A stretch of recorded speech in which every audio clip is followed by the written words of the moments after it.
आपको प्रश्न दिया हुआ है x square minus 2x minus 8। आपको यहाँ पर जो एक्स स्क्वायर का गुणांक है तो वो क्या है 1, और जो अचर राशि है वो है आपके पास 8। तो आपको 1 और 8 का गुणा करना है, ये आपको प्राप्त होता है 8। और जो मध्य में एक्स के कोफिशिएंट या गुणांक है उसको रखना है 2। अब आपको ऐसा नंबर ढूंढना है जो गुणा करने पर 8 बनता हो और जोड़ने या घटाने पर 2 बनता हो। तो वो आपके नंबर बनेंगे 4 गुणा 2, क्योंकि 4 दूनी 8 होते हैं और 4 माइनस 2 ये आपके पास 2 आ जाते हैं। अब आपको इस वैल्यू को यहाँ 2x की जगह रखना है x के साथ में, क्योंकि यहाँ x के साथ है। रखते हैं, ये आपका हो जाएगा एक्स स्क्वायर, यहाँ हमने माइनस रखा, ब्रैकेट लगाया, 2x की जगह क्या लिखना है आपको 4x माइनस 2x, एक्स के साथ में 4x माइनस 2x माइनस 8। अब आपको माइनस का अंदर गुणा कर देना है, x square minus 4x minus और माइनस ये आपके प्लस हो जाएंगे 2x माइनस 8।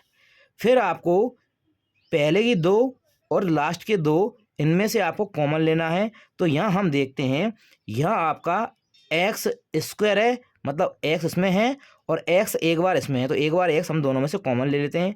जब एक बार एक्स कॉमन लिया तो यहाँ पे आपको प्राप्त होता है एक्स, क्योंकि 2x में से x बाहर आ गया, एक अंदर बच गया, और यह -4 बचेगा क्योंकि एक x आपका बाहर आ गया। फिर यहाँ पे आपको जो x -4 आया है वो दोबारा उठाकर यहाँ लिखना है x -4, क्योंकि दूसरे वाले नंबर में से भी ये दोनों कॉमन आना है।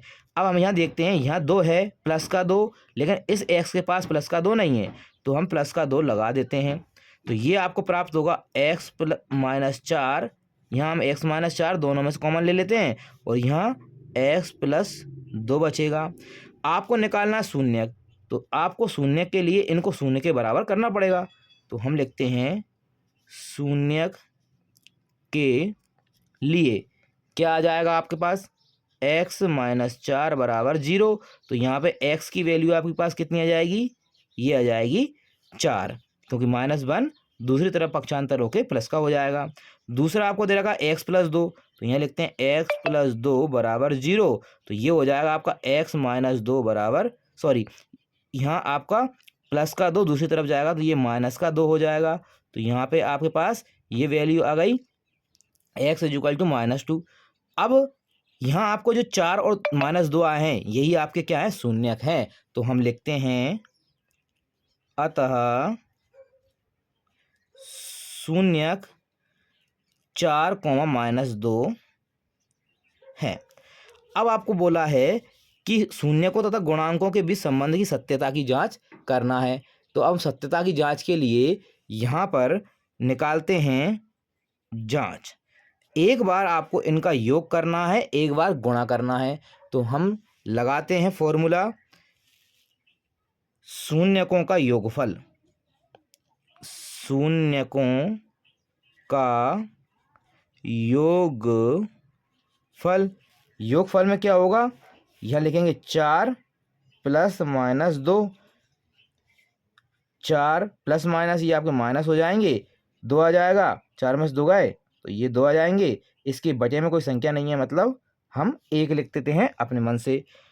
अब जो शून्यकों का योगफल होता है वो होता है आपका, पहला जो ऊपर की वैल्यू होती है वो आप -x का गुणांक आता है, -x का गुणांक। तो हम देखते हैं यहाँ -x का गुणांक 2 है, तो यहाँ -x का गुणांक कितना है, 2 है, दिया हुआ है।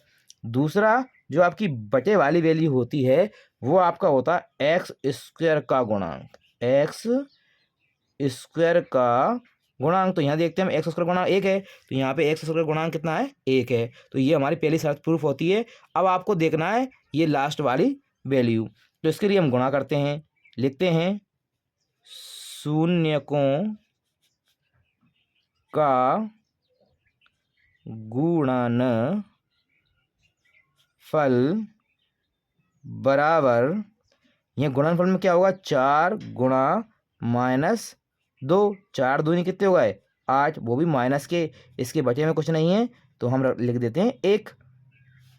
यहाँ पर हम -x का गुणांक इसमें आया था तो ये वाली वैल्यू आती है, ये आती है आपकी अचर पद, ये आपका गुणनफल में आती है।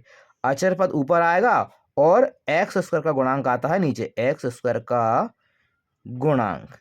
अब हम मैच करके देखते हैं। -8 ये आपका अचर पद है, तो यहाँ पे -8 जो है आपका अचर पद है। दूसरा एक्स स्क्वायर गुणांक 1 है, तो एक्स स्क्वायर गुणांक 1 है, तो यहाँ पे हमारी ये जांच पूरी होती है। तो हम लिख देते हैं, ये इस तरीके से आपका प्रूफ हो जाता है, आपके प्रश्न का उत्तर हो जाता है।